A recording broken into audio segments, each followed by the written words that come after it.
Hi, this is The Philosophical Angle, and I am your host, Chris Angle. I am the author of 4 books on philosophy, one of which is The Philosophical Equations of Economics. These books are free for viewing online at www.philosophypublishing.com. The purpose of The Philosophical Angle is to analyze and take current concepts in media and topics and compare them with how they're being used, and we will explicate their essence. So, this week, there's been much talk in the media about which is the party of caring. In other words, the Democrats say that the Republicans don't care about old people. They don't, so we need more assistance programs. The Republicans don't care about this or that, and so we need to explicate and find out whether that is true or not. So let's begin.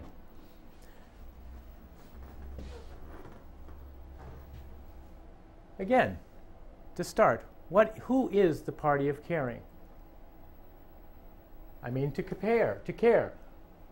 What does that mean? That is to assist somebody, to make a sacrifice of your time and your effort on somebody else's behalf. And that of course is good. And your reward for your sacrifice is knowing that someone else, that you've assisted someone else that you care about, that you consider important to your life. So there are different types of sacrifice and to obtain goodness. First, we have goodness for others where we expect no return. That's called charity. And in the business world, we assist others and we strive to make sacrifices to get a return, to profit from it. And these are all types of sacrifices. And so the sacrifice that we're talking about today is the one in which you've made a sacrifice for no return, for charity. And that's good. It's okay. But some people feel that private charity, particularly the Democrats, want to expand the governmental programs for assistance for those in need, for those who need charity. And they feel that private charity is not enough, so they want to add government charity to get a larger result, to handle all the problems for which private charity, they believe, is insufficient. And of course, their aim is good because they want to help those who don't have medical benefits or don't have old age benefits, and so they want to construct governmental programs that assist in these endeavors, as well as others. So why don't they feel that charity, private charity, is enough? Because really, who can say? Is it not enough? Well, they want to, because liberals feel that individuals, the other individuals in society, are not good. They are bad. They inherently have some sort of flaw. And therefore, they cannot be trusted to do as much as they should. And therefore, they have this idea of collectivism and the need for government to take up what private charities would not be able to do. But whether they would not be able to do it or not, we don't know. But they feel that it's not, so they want to collectivize the individuals in the form of a government to do good in addition to private charity. Those who, in private charity, well, I shouldn't say in private charity, but the other half of society, the Republicans, or conservatives, I should say, basically feel that the other individual is inherently good. And thus, from that, we get the philosophy of individualism and laissez-faire. Let the individual do as he will to strive and sacrifice his time and his effort and use his information and knowledge to the best of his ability to get a reward in the best fashion that he can. Because those who are individually striving, they want to do good for themselves, and that is their incentive. They want to do as much good for themselves as possible. So we still haven't answered our question, but let us do a little bit more background check into the understandings here of that which is good. Let's go to government welfare. There are two types. There's individual government welfare, and then there's the corporate welfare. I don't know too many people who advocate this type of welfare, except some special interest groups. Corporate, who wants to give government aid and taxpayer money for large corporations? And some of these large corporations own these huge farms, and farms get tremendous farm supports. The green energy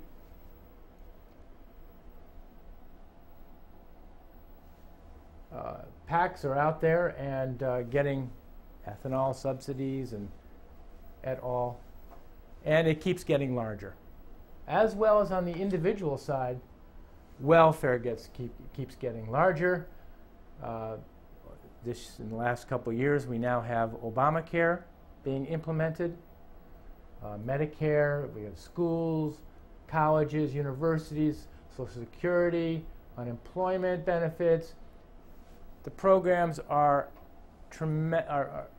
unending. And obviously, both segments of government charity are getting larger. And we do that because we are good. We feel good. We are helping somebody. We are not bad. We have the government giving charity instead of us individually giving charity.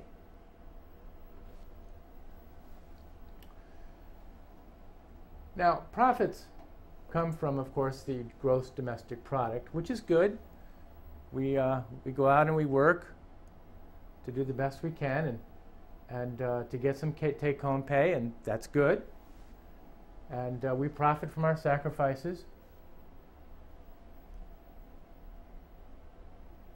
But I think the Democrats and liberals in particular feel that this produces victims of society. As again, because I said others are not inherently good, but have some bad within them. And thus, the profit that we get, we need to spread this wealth via taxes in order to become fair, so that we may feel as a society that we are good because we have government spreading the wealth. Well, there's one major problem with that, as government being the gigantic charity that it is that there's a tremendous government inefficiency coefficient here involved with calculating how well of a job they're doing. It doesn't seem to be too good. My own little estimates indicate about 15% effective. So every dollar that's spent, 85 is eaten up by the government bureaucracies, remaining 15% to go to these charities. I suspect that private charities probably have a much higher efficiency rate at doing the jobs that that their individual charters ask them to do. So, who is caring? We still haven't answered our problem, the Democrats or the Republicans, which method, individualism or collectivism? That is, larger government or more individual reliance on the individual. Which is the best way to care for everybody? Well, again, caring is good. Obviously, we assist people to do, and our reward for doing it is a feeling of goodness. And we have, and that which is good is that which brings us up away from misery.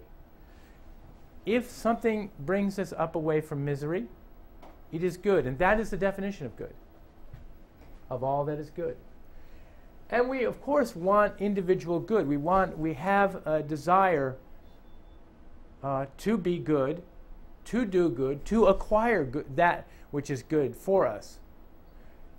And that acquisition of that desire is the essence of demand. So when economists talk about demand, they're really talking about the acquisition of that which is good for the individual. Because individuals always want to go out and go up away from misery. They want to acquire goodness. And the way to do that is to make a sacrifice.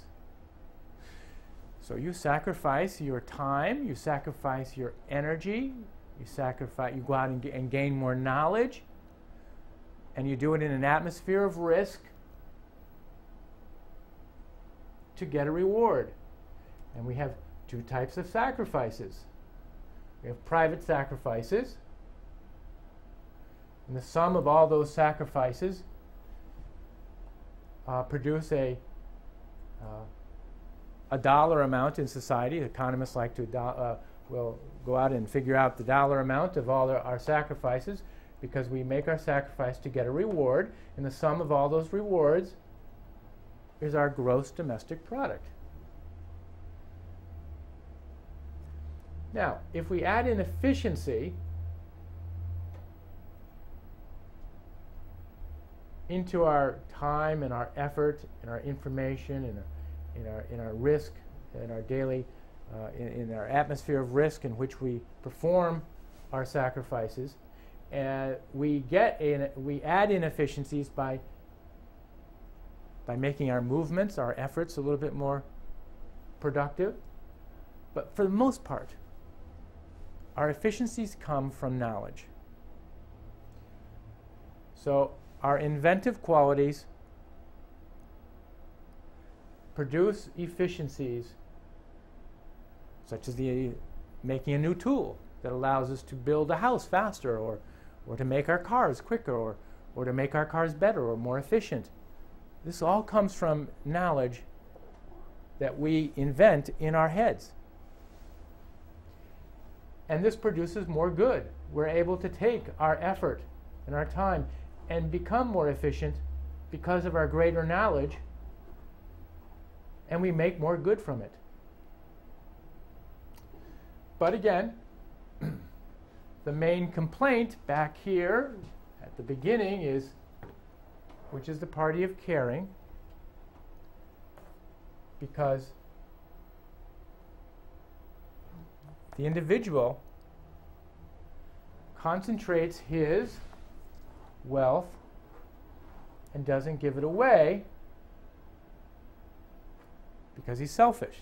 So the liberal believes that the good is concentrated in a few, and society and individuals and laissez-faire society develops a concentration where the rich are richer and the poor are poorer. So let's find out if that's true.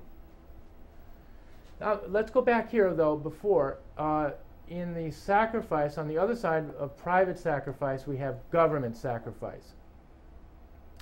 And within government sacrifices, we have such rewards, rewards from the government sacrifices, such as the judicial branch, building of roads and bridges and infrastructure and defense, our armed forces, which do a great job. And we want these services, these rewards, to produce social and economic, a social and economic stable environment, which is good, which is our ultimate reward for asking the government, for making a government and asking it to do the services that the Constitution delineates that it should do. And the other set of sacrifices are welfare. As we mentioned, we have private welfare and corporate welfare. And society feels, okay, this is good too. And the justification for that, as we mentioned, is that individualism, because the other people are bad, ends up to have some victims in society which we must do good for, because naturally they're victims and bad things have happened to them. And so we rectify that situation by producing welfare and regulations and laws for fairness. So still, the question remains. And so, does wealth naturally accumulate to the few, and do they keep it so that the rich get richer and the poor get poorer, and charity is non-existent, and the need for fairness through government coercion is needed? So how do we answer that question? Well, let's go back and remember that demand is that our desire for goodness for ourselves. And that is good. Our goodness brings us up away from misery. And that is the nature of demand. And it is unending. It is enduring. It is constant. And this demand makes us sacrifice. And we sacrifice our time, our effort, our information and knowledge, and sometimes our material. If it's a product as opposed to a service, we add in material to produce a reward. And our reward is the profit, is our profit.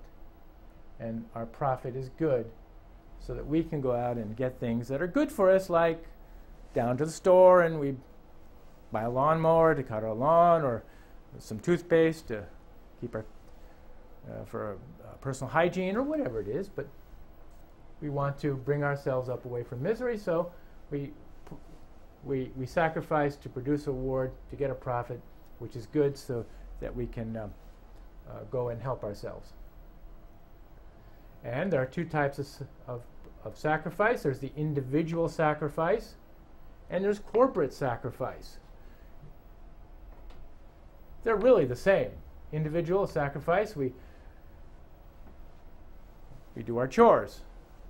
We wash our clothes so that we may have the reward of wearing clean clothes. We make that effort. And we profit from, and our profit is the clean clothes after we wash them, after we put in our time and our effort to do that. No different from a company. Company goes out and gathers all these people, and they work. They use their time and their effort and their knowledge, the company's knowledge, to produce a reward, which is their profit, and their reward comes from a product which they sell to others, which the individuals come along and buy from their sacrifices. And then, so the bottom line is that it's profit, individual profit to be able to spend some time, leisurely time, enjoy life. Companies profit in order to survive and make future investments, and for future profits, and for the expansion of good into greater good. Everybody uses investment to produce more good.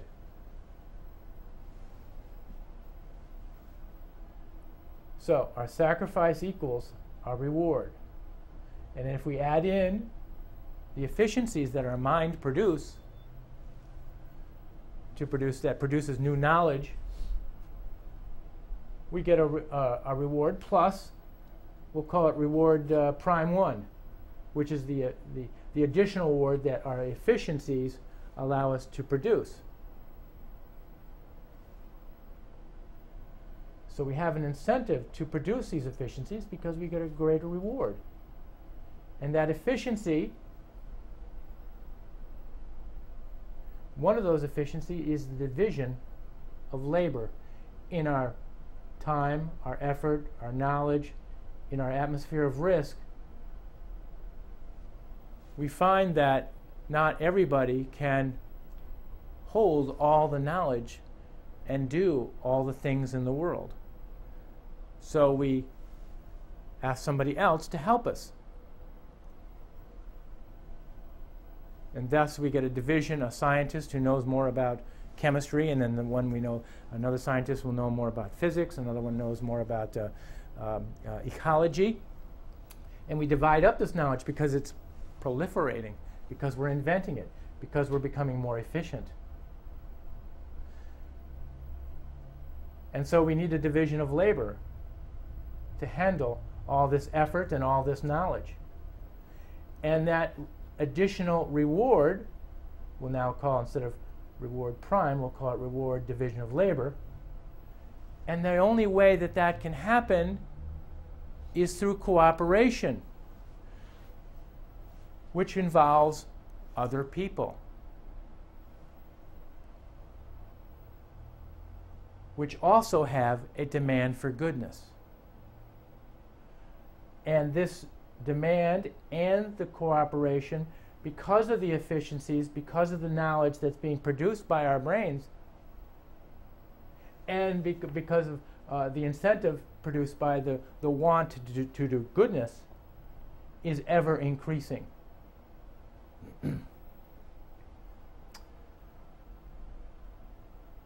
And so our increasing rewards are coming from greater and greater, producing more and more cooperation between more and more people. So this individualism,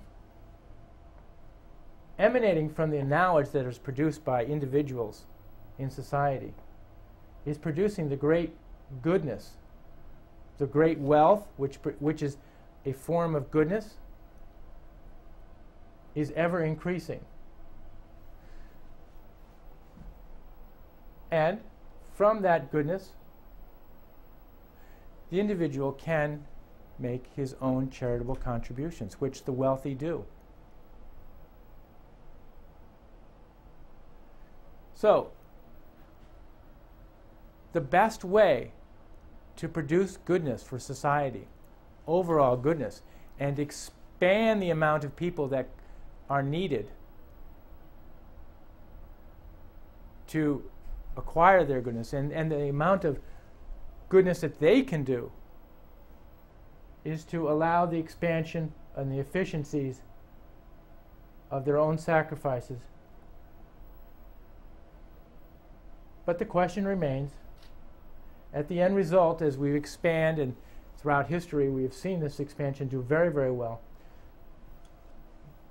But if we have a government that is 85% inefficient,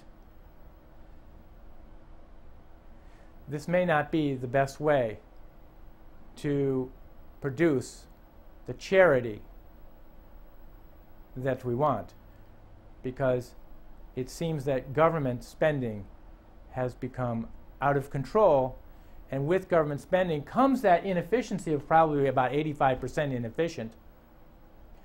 It may be time that the real way to provide for the misfortune is through private charity, which can receive the goodness that is being produced by the private enterprise system, which is being produced by, going all the way back here, to individualism, American individualism.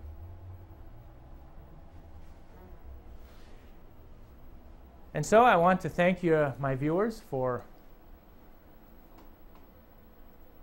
their patience in my explanation. And thank you very much, and see you next week.